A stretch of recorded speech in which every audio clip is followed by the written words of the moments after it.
നമസ്കാരം. ഫ്രീഡം ഫയൽസിൻ്റെ പുതിയ ഒരു എപ്പിസോഡിലേക്ക് സ്വാഗതം. ഇന്ത്യൻ സ്വാതന്ത്ര്യ സമരത്തിലെ അവിസ്മരണീയമായ ഒരേടാണ് ജാലിയൻവാലാബാഗ് സംഭവം. പതിനായിരക്കണക്ക് ഇന്ത്യക്കാരായ ദേശസ്നേഹികളെ ജാലിയൻവാലാബാഗ് മൈതാനത്ത് വെച്ച് കൂട്ടക്കൊല നടത്തിയ ആ സംഭവം ലോകത്തെ തന്നെ അന്ന് ഞെട്ടിച്ചതാണ്.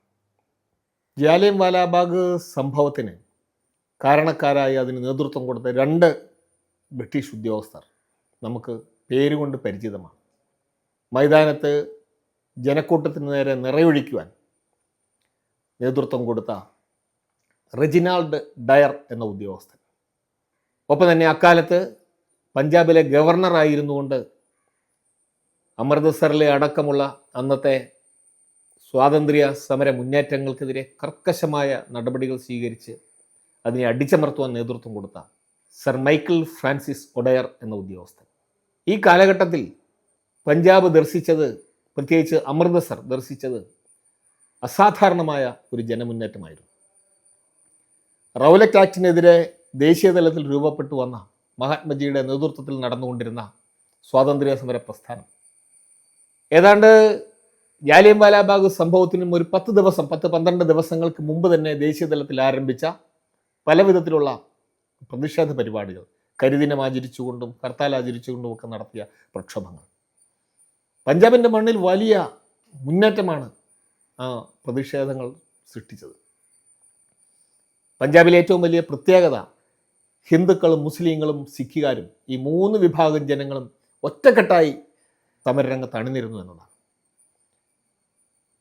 ആ ഏപ്രിൽ മാസം 9 തീയതി അമൃത്സർ നഗരത്തിൽ രാമനവമി ആഘോഷം സംഘടിപ്പിച്ചത് മുസ്ലിങ്ങളുടെ മുൻകൈയിലായിരുന്നു.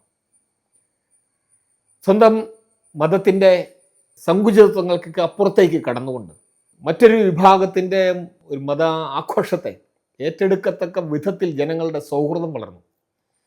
ആ രാമനവമി ആഘോഷം ആ പ്രക്ഷോഭത്തിൻ്റെ ഭാഗമായി അതിശക്തമായ ഒരു ജനമുന്നേറ്റത്തിൻ്റെ പ്രതിഫലനമായി മാറി. ബ്രിട്ടീഷ് ഭരണകൂടത്തെ അക്ഷരാർത്ഥത്തിൽ ഞെട്ടിച്ച സംഭവമായിരുന്നു.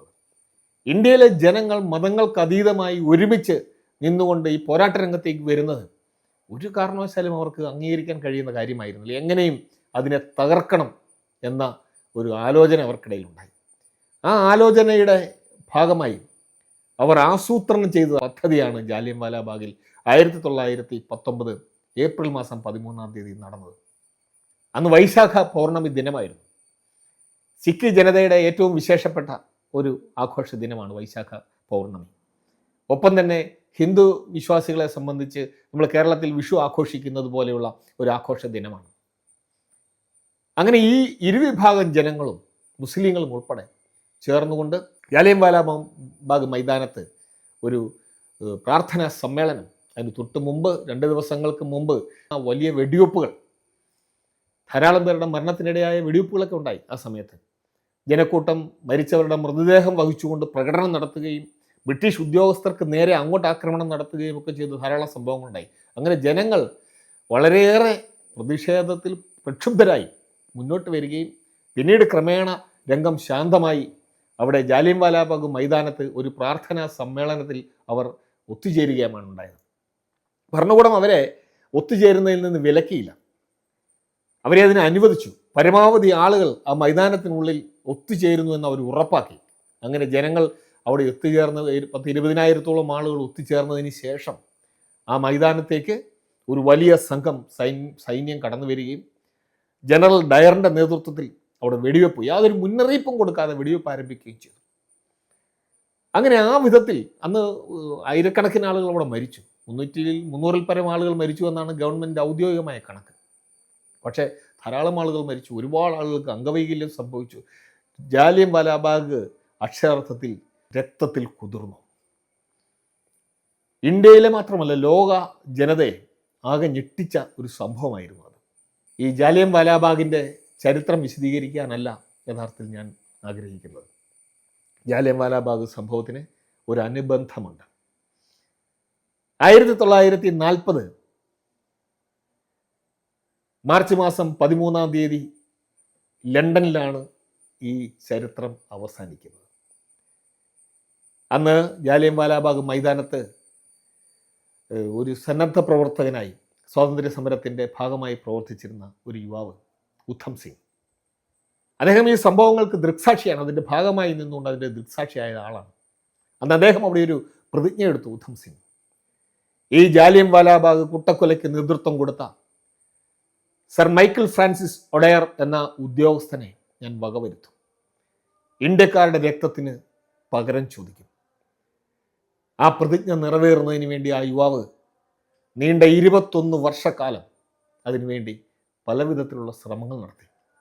1940 മാർച്ച് മാസം 13 ഉച്ചയ്ക്ക് ശേഷം റിട്ടയർ ചെയ്ത് വിശ്രമജീവിതം നയിച്ചിരുന്ന സർ മൈക്കിൾ ഫ്രാൻസിസ് ഒഡയർ അദ്ദേഹത്തിൻ്റെ വീട്ടിൽ നിന്നും ഇറങ്ങുകയാണ്. അന്ന് അവിടെ ലണ്ടനിലെ കാക്സ്റ്റൺ ഹാളിൽ ഒരു സമ്മേളനം നടക്കുന്നു. അഫ്ഗാനിസ്ഥാനിലെ സമകാലിക സ്ഥിതിഗതികളെക്കുറിച്ചുള്ള ഒരു സമ്മേളനമാണ് അവിടെ നടക്കുന്നത്. ഒരുപാട് ബ്രിട്ടീഷ് ഉദ്യോഗസ്ഥർ, വിവിധ ബ്രിട്ടൻ്റെ കോളനികളായ വിവിധ രാജ്യങ്ങളിൽ സേവനമനുഷ്ഠിച്ചിട്ടുള്ള, ഇന്ത്യയിലടക്കം സേവനമനുഷ്ഠിച്ചിട്ടുള്ള ധാരാളം ഉദ്യോഗസ്ഥർ അന്ന് അവിടെ ഒത്തുചേരുകയാണ്. ആ ഹാളിൽ വൈകിട്ട് 3 മണിക്ക് യോഗം ആരംഭിക്കുന്നു. യോഗത്തിന് മുമ്പ് തന്നെ ഏതാണ്ട് 400ഓളം പേർ ഹാളിൽ കസേരകളിൽ ഇരിപ്പുറപ്പിച്ചു. 50ഓളം പേർ കസേര കിട്ടാതെ അവിടെ പരിസരത്ത് നിൽക്കുകയാണ്. യോഗം ആരംഭിക്കുന്ന സമയത്ത് ഹാളിൻ്റെ സീറ്റുകളിൽ ഒന്നിൽ ഇരുന്നിരുന്ന ഒരു ഇന്ത്യൻ യുവാവ് തൻ്റെ സീറ്റിൽ നിന്ന് എഴുന്നേറ്റ് വേദിക്ക് തൊട്ട് സമീപത്തേക്ക് എത്തി. അദ്ദേഹം ആ ഹാളിൻ്റെ ഒരു ഭിത്തിയിൽ ചാരി നിൽക്കുകയാണ്. നീല നിറമുള്ള ഓവർകോട്ട് ധരിച്ച്, അതിൽ ചെറിയ ലൈനുകളുണ്ട്. ഓവർകോട്ടും ധരിച്ച്, ഒരു യൂറോപ്യൻ മാതൃകയിലുള്ള തൊപ്പിയും ധരിച്ച് വളരെ ക്ഷമയോടെ ശാന്തനായി നിന്ന് അദ്ദേഹം യോഗം ശ്രവിക്കുകയാണ്. യോഗത്തിൻ്റെ വേദിയിൽ അധ്യക്ഷനടക്കമുള്ള ആളുകൾ അണിനിരക്കുന്നു. സദസ്സിൻ്റെ മുൻനിരയിലെ കസേരകളിലൊന്നിൽ സർ മൈക്കിൾ ഫ്രാൻസിസ് ഒഡയർ എന്ന ബ്രിട്ടീഷ് ഉദ്യോഗസ്ഥൻ, പഞ്ചാബിലെ മുൻ ഗവർണർ, അവിടെ ഇരിക്കുകയാണ്. അദ്ദേഹത്തിൻ്റെ സമീപത്ത് മറ്റ് പ്രധാനപ്പെട്ട മറ്റ് ഉദ്യോഗസ്ഥരുമുണ്ട്. യോഗം 3 മണിക്ക് ആരംഭിക്കുന്നു. അധ്യക്ഷനും ആമുഖ സ്വാഗത പ്രസംഗവുമൊക്കെ ശേഷം സർ മൈക്കിൾ ഫ്രാൻസിസ് ഒഡയറിനെ പ്രസംഗിക്കാൻ ക്ഷണിക്കുന്നു. അദ്ദേഹം വേദിയിലെത്തി 10 മിനിറ്റോളവും അദ്ദേഹം പ്രസംഗിക്കുന്നു. 1-ാം ലോകമഹായുദ്ധത്തിൽ മുസ്ലിം ജനവിഭാഗങ്ങൾ നൽകിയ പിന്തുണയെക്കുറിച്ചാണ് അദ്ദേഹം പറഞ്ഞത്. അദ്ദേഹം ആ പോയിന്റ് കൂടി അധ്യക്ഷ വേദിയിലെ പ്രസംഗകർക്ക് കൂട്ടിച്ചേർത്തുകൊണ്ട്, അവരുടെ അഭിപ്രായങ്ങളോട് കൂട്ടിച്ചേർത്തുകൊണ്ട് അദ്ദേഹം തൻ്റെ പ്രസംഗം അവസാനിപ്പിച്ച് സദസ്സിൽ വന്നിരിക്കുന്നു. ഏതാണ്ട് 4:30 ആ യോഗം അവസാനിച്ച് സീറ്റിൽ നിന്നും മൈക്കിൾ ഒഡയർ എഴുന്നേറ്റ് മുന്നോട്ട് നടക്കുന്നു. അധ്യക്ഷവേദിയിൽ ഉണ്ടായിരുന്നവർ പുറത്തേക്ക് ഇറങ്ങി വരുന്നു.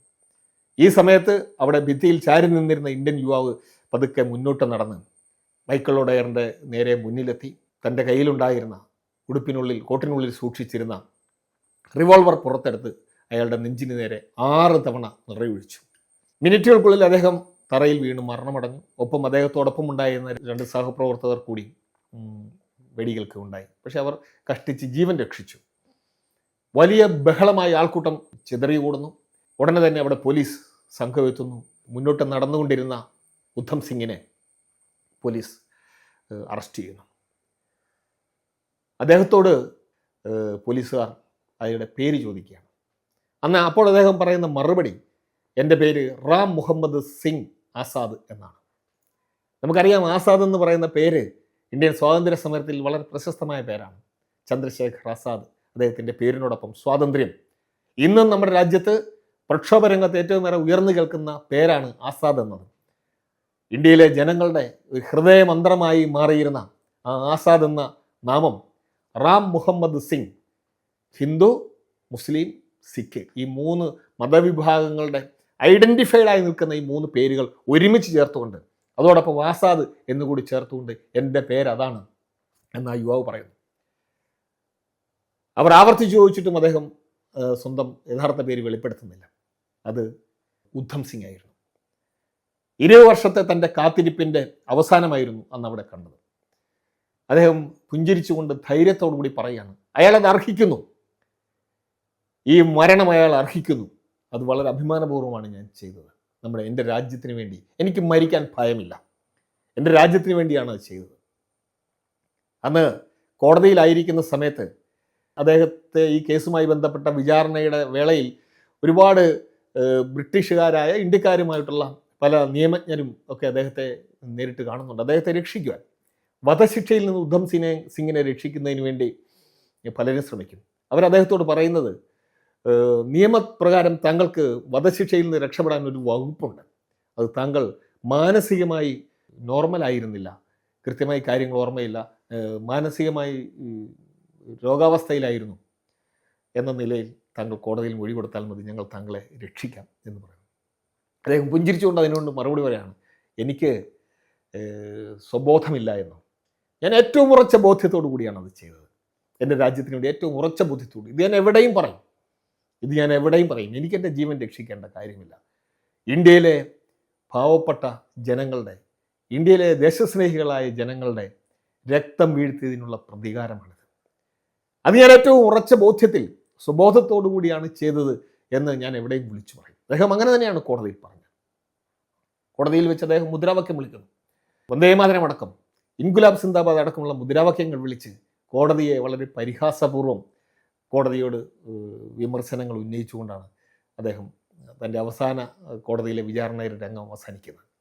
അതിനുശേഷം അദ്ദേഹത്തെ 1940 ജൂലൈ മാസം 31 അദ്ദേഹത്തെ ബ്രിട്ടീഷ് ഗവൺമെൻറ് അവിടെ പെൻഡോൺ വില്ല ജയിലിൽ വെച്ച് തൂക്കിക്കൊല്ലുകയുണ്ടായി. മരിക്കുന്നതിന് മുമ്പ് അദ്ദേഹം ഒരേ ഒരു ആഗ്രഹമാണ് ഗവൺമെൻറ്റിനോട് പറഞ്ഞത്, എൻ്റെ വധശിക്ഷ ഇന്ത്യയിൽ വെച്ച് നടപ്പാക്കണം, എന്നെ ഇന്ത്യയിൽ സംസ്കരിക്കണം. പക്ഷേ ആ അവസാന ആഗ്രഹം ബ്രിട്ടീഷ് ഗവൺമെൻറ് നടപ്പാക്കിയില്ല. കാരണം അവർക്കറിയാം അത് എത്രമാത്രം അപകടകരമാണ്. ഉദ്ധം സിംഗിനെ പോലെ ഒരു വിപ്ലവകാരിയുടെ വധശിക്ഷ ഇന്ത്യയിൽ കൊണ്ടുവന്ന് നടപ്പാക്കുക, ഇന്ത്യയിൽ അദ്ദേഹത്തിൻ്റെ ചിതാഭസ്മം എങ്കിലും സംസ്കരിക്കുക എന്ന് പറയുന്നത് അവരെ സംബന്ധിച്ചറിയാം ഇന്ത്യൻ ജനങ്ങളെ വല്ലാതെ പ്രകോപിപ്പിക്കുന്ന, വളരെയേറെ പ്രക്ഷുബ്ധമാക്കുന്ന ഒരു നടപടിയായിരിക്കുമെന്ന് അവർക്കറിയാമായിരുന്നു. അതുകൊണ്ട് അവരതിന് തയ്യാറായില്ല. 1974 അതായത് സ്വാതന്ത്ര്യത്തിനും വളരെ നാളുകൾക്ക് ശേഷമാണ് ഇംഗ്ലണ്ടിൽ നിന്നും ഉദ്ധം സിംഗിൻ്റെ ചിതാഭസ്മം ഇന്ത്യയിലേക്ക് കൊണ്ടുവന്ന് സംസ്കരിക്കുന്നത്. അദ്ദേഹം ജനിച്ചത് പഞ്ചാബിലെ സുനം എന്ന ഒരു ചെറിയ ഗ്രാമത്തിലാണ്. വളരെ ചെറുപ്പത്തിൽ തന്നെ മാതാപിതാക്കൾ നഷ്ടപ്പെട്ടു. ഒരു സഹോദരനുണ്ടായിരുന്നു, സാധു സിംഗ്. ഷേർ സിംഗ് എന്നായിരുന്നു ഉദ്ധം സിംഗിൻ്റെ മാതാപിതാക്കൾ അദ്ദേഹത്തിന് ഇട്ട പേര്, ഷേർ സിംഗ്. അച്ഛൻ ഒരു റെയിൽവേയിലെ ഗേറ്റ് കീപ്പറായി ജോലി ചെയ്തിരുന്ന ഒരു തൊഴിലാളിയായിരുന്നു. അമ്മ നരൈൻ കൗർ എന്ന ഒരു വനിത. അവർ കുഞ്ഞുങ്ങൾ വളരെ കുട്ടിയായിരിക്കുമ്പോൾ തന്നെ അവർ മരണമടഞ്ഞു. അല്പം കുട്ടികൾ വളർന്നു വരുന്ന ഏതാനും 4-5 വയസ്സാകുന്നതിന് മുമ്പ് തന്നെ അച്ഛനും നഷ്ടപ്പെട്ടു. അങ്ങനെ മാതാപിതാക്കളെ നഷ്ടപ്പെട്ട ഈ 2 കുട്ടികൾ അമൃതസറിലെ ഒരു അനാഥാലയത്തിലാണ് പിന്നീട് വളരുന്നത്. ഈ അനാഥാലയത്തിൽ വെച്ച് ഒരിക്കൽ രോഗം പിടിപെട്ട് അദ്ദേഹത്തിൻ്റെ സഹോദരൻ സാധു സിംഗും മരണമടഞ്ഞു. അതിനുശേഷം 1918 വരെ അദ്ദേഹം അനാഥാലയത്തിലാണ്, ഏതാണ്ട് 19 വയസ്സ് പ്രായമുള്ള സമയത്ത്. അങ്ങനെ അനാഥാലയത്തിൽ നിന്നും അദ്ദേഹം മെട്രിക്കുലേഷൻ പഠിച്ചതിന് ശേഷം തൊഴിൽ പഠനങ്ങളും ഒക്കെ കഴിഞ്ഞ് കാർപ്പൻ്റർ വർക്ക് അടക്കമുള്ള പല തൊഴിലുകളും പഠിച്ച് അദ്ദേഹം പുറത്തേക്ക് ഇറങ്ങുകയാണ്. ആ സന്ദർഭത്തിലാണ് ഇന്ത്യയിലെ സ്വാതന്ത്ര്യ സമരത്തിൻ്റെ പുതിയൊരു കാലഘട്ടം ആരംഭിക്കുന്നത്. നമുക്കറിയാം, നിസ്സഹകരണ പ്രസ്ഥാനം അതിൻ്റെ ഒരു വലിയ മുന്നേറ്റം കടന്നു വരുന്ന ആ ഘട്ടമാണ്. ആ ഘട്ടത്തിലാണ് ജാലിയൻ വാലാബാഗ് സംഭവം ഉണ്ടാകുന്നതും ഉദ്ധം സിംഗ് അതിൻ്റെ ഭാഗമാകുന്നത്. ഉദയ് സിംഗ് എന്നാണ് അദ്ദേഹത്തെ അക്കാലത്ത് എല്ലാവരും വിളിച്ചിരുന്ന പേര്. ഉദയ് സിംഗ്, ഉദയ് എന്നും ഉദയ് എന്നും വിളിക്കുമായിരുന്നു. ഭഗത് സിംഗ് അടക്കമുള്ള വിപ്ലവകാരികൾ പിന്നീട് പ്രവർത്തിച്ചിരുന്ന ഹിന്ദുസ്ഥാൻ സോഷ്യലിസ്റ്റ് റിപ്പബ്ലിക്കൻ അസോസിയേഷൻ എന്ന സംഘടനയുടെ ഭാഗമായി അദ്ദേഹം നിരവധി പ്രവർത്തനങ്ങൾ, വർഷങ്ങളോളം ആ പ്രവർത്തനങ്ങൾ നടത്തുന്നുണ്ട്. അദ്ദേഹം ഈ കാലയളവിൽ വിവിധ രാജ്യങ്ങൾ സന്ദർശിക്കുന്നു. അദ്ദേഹം ചെയ്യുന്ന ജോലികളെല്ലാം ഈ വിധത്തിലുള്ള രാഷ്ട്രീയ ലക്ഷ്യങ്ങളോടുകൂടിയാണ്. കെനിയ, ഉഗാണ്ട അടക്കമുള്ള ആഫ്രിക്കൻ രാജ്യങ്ങൾ ഉൾപ്പെടെ ആ രാജ്യങ്ങളിൽ അദ്ദേഹം സന്ദർശിക്കുന്നത് ഒരു കപ്പൽ തൊഴിലാളി എന്ന നിലയിൽ കപ്പൽ ജോലി ചെയ്യുന്നതിന് വേണ്ടി പ്രവേശിച്ച് ആ രീതിയിലാണ് ആ രാജ്യങ്ങൾ സന്ദർശിക്കുന്നത്. അതിനുശേഷം അദ്ദേഹം ജർമ്മനി, ഫ്രാൻസ് അടക്കം അമേരിക്ക അടക്കമുള്ള രാജ്യങ്ങൾ സന്ദർശിക്കുന്നുണ്ട്. അമേരിക്ക സന്ദർശിക്കുന്ന സന്ദർഭത്തിലാണ് അദ്ദേഹം ഗദ്ദർ എന്ന പാർട്ടിയുമായി ബന്ധപ്പെടുന്നത്. ഗദ്ദർ എന്ന് പറയുന്നത് ഒരു പഞ്ചാബി വാക്കാണ്. വിപ്ലവം എന്നാണ് ആ വാക്കിൻ്റെ അർത്ഥം. പ്രവാസികളായ ഇന്ത്യക്കാരുടെ ഒരു സംഘടനയാണ് ഗദ്ദർ പാർട്ടി.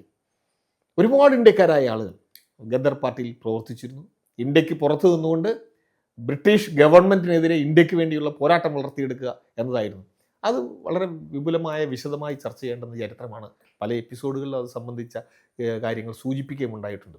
അതിൻ്റെ വിശദാംശങ്ങളിലേക്ക് പോകുന്നില്ല. അപ്പോൾ ഗദ്ദർ മൂവ്മെൻറ്റുമായി അദ്ദേഹം ബന്ധപ്പെടുകയും ഒരുപാട് പ്രവർത്തനങ്ങൾ നടത്തുകയും ചെയ്തു.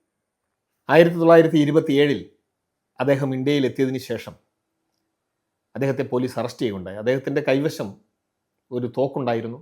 കുറച്ച് വെടിയുണ്ടകൾ കണ്ടെത്തി. ഒപ്പം തന്നെ ബ്രിട്ടീഷ് ഗവൺമെൻറ്റിനെതിരായ കുറച്ച് വിപ്ലവ സാഹിത്യം, ചില പുസ്തകങ്ങൾ അദ്ദേഹത്തിൻ്റെ കയ്യിൽ നിന്ന് പിടിച്ചെടുക്കുകയുണ്ടായി.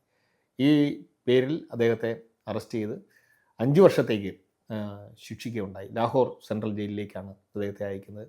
27 മുതൽ 1931 വരെ അദ്ദേഹം ജയിലിലായിരുന്നു. അതുകൊണ്ട് ആ കാലഘട്ടത്തിൽ ഭഗത് സിംഗും ലാഹോർ ജയിലിൽ തന്നെ ഉണ്ടായിരുന്നു. ഭഗത് സിംഗ്, രാജ്ഗുരു, സുഖ്ദേവ് ഒക്കെ ജയിലിലുണ്ടായിരുന്ന ഒരു ഘട്ടം കൂടിയാണ്. ഏതായാലും ജയിലിൽ നിന്ന് പുറത്തു വന്നതിന് ശേഷം അദ്ദേഹം അമൃതസറിൽ ഒരു വർക്ക്ഷോപ്പ് ആരംഭിക്കുന്നു. ആ വർക്ക്ഷോപ്പ് കുറച്ചു കാലം പ്രവർത്തിച്ച് ബ്രിട്ടീഷുകാരുടെ ശ്രദ്ധയിൽ നിന്നൊക്കെ പതുക്കെ മാറി നിൽക്കുന്ന സമയത്ത് വളരെ വിദഗ്ധമായി അദ്ദേഹം കാശ്മീരിലേക്ക് പോകും. കാശ്മീരിൽ നിന്ന് ഗവൺമെൻറ് കണ്ണുവെട്ടിച്ച് ഇന്ത്യക്ക് പുറത്തേക്ക് കടന്ന് അങ്ങനെ അദ്ദേഹം ജർമ്മനിയിലെത്തുകയും പിന്നീട് അമേരിക്കയിലെത്തുകയും ഒക്കെ ചെയ്യുന്നത്. അങ്ങനെ ദീർഘകാലം ഗദ്ദർ പാർട്ടിയുടെ ഭാഗമായി ഇന്ത്യക്ക് പുറത്തും അദ്ദേഹം പ്രവർത്തനങ്ങൾ നടത്തിക്കൊണ്ടിരിക്കെ ഏറ്റവും ഒടുവിൽ അദ്ദേഹം ഇംഗ്ലണ്ടിലെത്തുന്നു. അങ്ങനെ ഒടുവിൽ അദ്ദേഹം ഇംഗ്ലണ്ടിലെത്തുകയും ഇംഗ്ലണ്ടിൽ വിവിധ പ്രവർത്തനങ്ങൾ നടത്തുകയും അദ്ദേഹത്തിന് ഐറിഷ് റിപ്പബ്ലിക്കൻ മൂവ്മെൻറ്റുമായി ബന്ധപ്പെട്ട വിപ്ലവകാരികളുമൊക്കെയായി സൗഹൃദങ്ങളുണ്ടായിരുന്നു അക്കാലത്ത്. അങ്ങനെ ഇംഗ്ലണ്ടിൽ വെച്ച് ഈ മൈക്കിൾ ഒഡയറെ അദ്ദേഹം കണ്ടുപിടിക്കുകയും അദ്ദേഹത്തെ 1940 മാർച്ച് 13-ാം തീയതി ക്യാക്സ്റ്റൺ ഹാളിൽ വെച്ച് വെടിവെച്ച് കൊല്ലുകയും ഉണ്ടായി. ഒടുവിൽ വിചാരണ ചെയ്യപ്പെട്ട് ആ വർഷം 40 ജൂലൈ മാസം ഇംഗ്ലണ്ടിലെ ലണ്ടനിലെ പെൻഡോൺവില്ല ജയിലിൽ വെച്ച് അദ്ദേഹത്തിൻ്റെ വധശിക്ഷ നടപ്പാക്കും.